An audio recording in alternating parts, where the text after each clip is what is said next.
বিসমিল্লাহির রহমানির রহিম। আসসালামু আলাইকুম রহমতুল্লাহ। 5 ধরনের ড্রেস কাটিং ট্রিক্স আপনাদের সাথে শেয়ার করছি। তো প্রথমে যে শেয়ার করছি সেটা হচ্ছে স্কার্ট প্লাজো আপনারা কিভাবে তৈরি করে নেবেন। আপনারা আপনাদের মেজারমেন্ট অনুযায়ী 2 পাট কাপড় প্রথমে এভাবে করে কোণা ধরে ফোল্ড করে দিবেন। তো প্রথমে এভাবে করে কোণা ধরে ফোল্ড করে দিচ্ছি। কোণা ধরে ফোল্ড করে দেওয়ার পর কোমর যত ইঞ্চি অরিজিনাল হবে তার সাথে 2 ইঞ্চি লুজ ধরে 4 দিয়ে ভাগ করে দিয়ে এভাবে করে আমি মেজারমেন্ট অনুযায়ী এখানে আমি দাগ করে নিয়েছি। ক্রস এবং নিচের দিকে লম্বা অনুযায়ী এখানে আপনারা দাগ করে নেবেন। দেন আপনারা এই দাগ অনুযায়ী এখানে কাট করে নেবেন।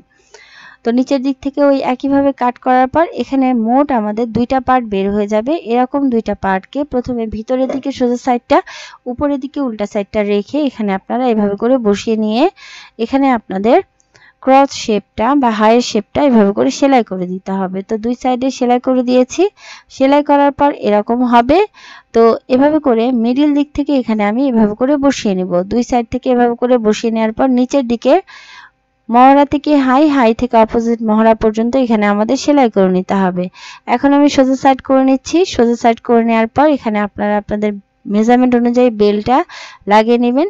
খুবই সহজ উপায়ে এখানে আপনাদের স্কার্ট প্লাজোটা তৈরি হয়ে যাবে। এটা তো গেল স্কার্ট প্লাজো। এখন আমি স্কার্ট তৈরি করে নিব। একইভাবে কোণা ধরে মেজারমেন্ট অনুযায়ী কাপড়গুলো নেওয়ার পর এখানে আপনাদের কোমর যত হবে তার সাথে 2 ইঞ্চি লুজ ধরে 4 দিয়ে ভাগ করে 1 ভাগ নেবেন এবং লম্বা অনুযায়ী এখানে আপনারা নিচের দিক থেকে শেপ করে মিলিয়ে দিবেন। তো এখন আমি দাগ অনুযায়ী কাট করে নিচ্ছি। এভাবে করে আমাদের 2টা পার্ট বের করে নিতে হবে। দেন আপনারা এখানে বেলটা কাট করে নেবেন। তো এখানে এভাবে করে স্কার্ট তৈরি করে নিতে পারবেন। তো এখানে আমাদের নেক্সট ট্রিক্সটা দেখে দিচ্ছি। 2 পার্ট কাপড় এখানে আপনারা উপরের দিক থেকে গলা অনুযায়ী এভাবে করে বসিয়ে নেবেন। তো সামনের দিক থেকে যতটুকু কাপড় বেশি হবে ততটুকু কাপড় এখানে আপনারা কুচি করে নেবেন। তো এখানে আমি গলার লেন্থ অনুযায়ী এখানে কাট করে নিয়ে বাড়তি কাপড়টুকু এভাবে করে আমাদের কুচি করে দিতে হবে। তো এক সাইড থেকে এভাবে করে কুচি করে মিডল বরাবর নিয়ে আসব। তো এক সাইড থেকে এভাবে করে কুচি করে মিডল বরাবর নিয়ে আসি এখানে আমি আয়রন করে বসিয়ে দিচ্ছি এবং অপোজিট সাইডের কুচিটা ওই একইভাবে এভাবে করে নিতে হবে। মিডল বরাবর এভাবে করে আসার পর এখানে আমি আয়রন করে নিব। তো আয়রন করে নেওয়ার পর এখানে আমি সেলাই করে নিয়েছি। তো সেলাই করে নিয়েছি। সেলাই করার পর এখানে আমি এক টুকরা কাপড় নিব। তো কাপড়টাকে এভাবে করে ফোল্ড করে দিয়ে গলা যতটুকু অংশ ততটুকু অংশ অনুযায়ী এখানে আমরা কাট করে নিব।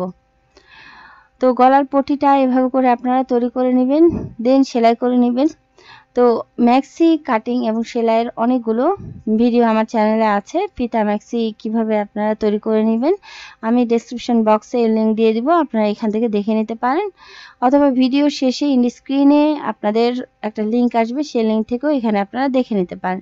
তো এখন আমাদের দাগ অনুযায়ী কাট করে নিতে হবে। এখানে কাপড়টা নিয়ে নিয়েছি। কাপড়টা নিয়ে নেওয়ার পর ভিতরের দিকে দাগ অনুযায়ী এখানে আমাদের কাট করে নিলে গলার পট্টিটা তৈরি হয়ে যাবে। তো এইভাবে করে আপনারা সুন্দরভাবে গলার পট্টিটা বসিয়ে দিলে এখানে আপনাদের আরেকটা ম্যাক্সি ড্রেস তৈরি হয়ে যাবে। ছোট বড় সবার জন্য এই নিয়ম ফলো করে এখানে আপনারা এই ড্রেসটা তৈরি করে নিতে পারবেন। তো আলহামদুলিল্লাহ এখানে আমি পট্টিটা কাট করে নিয়েছি। পট্টিটা এখানে আমি বসিয়ে দিচ্ছি। বসিয়ে দিলেই খুবই সহজ উপায়ে এখানে আমাদের এই ম্যাক্সি ফ্রকটা কাটিং হয়ে যাবে। তো আলহামদুলিল্লাহ নেক্সট ট্রিক্সটা দেখিয়ে দিচ্ছি। এখানে আপনারা একটা মানে 2 পাট কাপড় এভাবে করে বসিয়ে নেবেন। এখানে আমি 1 পাট কাপড় এভাবে করে বসিয়ে আপনাদের দেখিয়ে দিচ্ছি। এভাবে করে যতটুকু আপনারা হাতা রাখতে চান উপরের কাপড়টা আমি যতটুকু ফোল্ড করেছি সেই অনুযায়ী ফোল্ড করে নেবেন। দেন এখানে আপনারা আপনাদের মেজারমেন্ট অনুযায়ী গলাটা এবং সাইডের দিকের মেজারমেন্ট অনুযায়ী এভাবে করে কাপড়গুলো কাট করে নেবেন। নিচের দিকের ঘের এভাবে করে কাট করে নিয়ে সুন্দরভাবে এখানে আমি দাগ করে নিয়েছি এবং দাগ অনুযায়ী এখানে কাট করে নিলে খুবই সহজ উপায়ে এখানে আপনাদের এই কামিজটা তৈরি হয়ে যাবে। এখানে আপনাদের হাতাটা এক্সট্রা করে লাগিয়ে নিতে হবে না অথবা কাট করতে হবে না। একই সাথে এখানে আপনাদের হাতাটা এবং কামিজ বা ফ্রক যেটাই বলেন সেটা আপনাদের তৈরি হয়ে যাবে।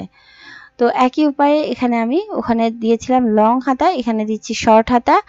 একই উপায়ে যতটুকু পরিমাণ হাতার কাপড় আপনারা ফোল্ড করতে চান এভাবে করে ফোল্ড করে দিয়ে জাস্ট কাপড়টাকে মিডল বরাবর এভাবে করে আপনারা বসিয়ে নেবেন। উপরের দিক থেকে এখানে প্রথমে গলাটা কাট করে নিয়েছি এবং সাইডের দিকের পোর্শনগুলো এখানে আপনারা আপনাদের মেজারমেন্ট অনুযায়ী করে নেবেন। ঠিক আছে? তো মেজারমেন্ট অনুযায়ী এভাবে করে আমি বসিয়ে নিয়ে এভাবে করে মেলে ধরছি, দেখেন কত সহজ উপায় এখানে আপনারা কামিজটা তৈরি করে নিতে পারবেন হাতা সহ। দেন গলার মধ্যে এখানে আমি এক্সট্রা করে একটু কলারের মতো ডিজাইন করে নিব। তো ডিজাইন করার জন্য এখানে আমি এভাবে করে 2 পাট কাপড় বসিয়ে নিয়েছি। তো ভাঁজ অংশটাকে এখানে আপনাদের কামিজের যে ভাঁজ করা অংশটা আছে সেই ভাঁজ বরাবর বসিয়ে দিয়ে উপরের দিক থেকে এখানে আমি গলা অনুযায়ী কাট করে নিয়েছি এবং নিচের দিক থেকে এখানে আপনারা আপনাদের মেজারমেন্ট বা রুচি মতন এখানে কতটুকু কাপড় রাখতে চান সেই অনুযায়ী কাট করে নেবেন। কাট করার পর এখানে আপনারা মেইন পার্টের সাথে অ্যাডজাস্ট করে দিলে খুবই সহজ উপায়ে এখানে আপনাদের আরেকটা ডিজাইন তৈরি হয়ে যাবে। তো এখানে মোট 5টা কাটিং ট্রিক্স মানে ড্রেস কাটিং ট্রিক্স আপনাদের সাথে শেয়ার করেছি, খুবই ইউজফুল। প্রতিটা মেজারমেন্ট এখানে আপনাদের মেজারমেন্ট অনুযায়ী করে দিতে হবে, ঠিক আছে? তো ভালো থাকুন, আল্লাহ আমাদের সবাইকে ভালো রাখুন। আসসালামু আলাইকুম।